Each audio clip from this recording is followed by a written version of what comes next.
Persatuan Bola Basket Seluruh Indonesia atau Perbasi Kabupaten Lebong 26 September 2020 menggelar turnamen bola basket 3-on-3 yang bertajuk Perbasi Cup di Taman Tugu Presidium Kabupaten Lebong.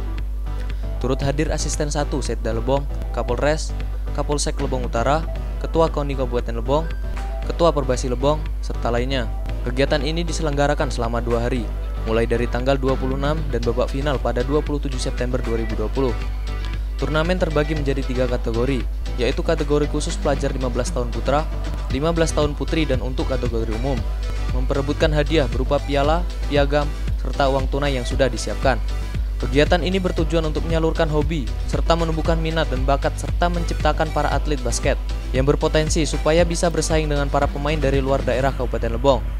Tentu atas nama KONI Kabupaten Lebong menyambut baik apa yang digagas oleh Perbasi Kabupaten Lebong, dan insya Allah tahun depan kita sudah bincang-bincang dengan Pak Asisten tadi, Pak Ketua Perbasi. Kita akan mensupport kegiatan Perbasi ini, terutama pemberdayaan dari lapangan Tugu Presidium ini menjadi state-nya para pebasket di Kabupaten Lebong.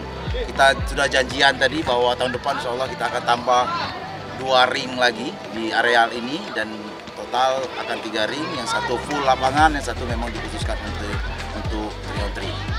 Kami mewakili dari Perbasi mengucapkan respon yang sangat tinggi dari kawan-kawan KONI, kemudian support-support yang lain, di mana dukungan itu merupakan penyemangat bagi kami.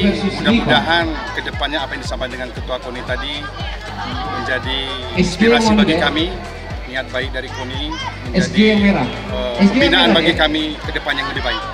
Kami alhamdulillah dari awal ngecat lapangan sampai hari berlangsung acara sudah maksimal melakukan baik promosi, persiapan segala macamnya guna suksesnya acara hari ini.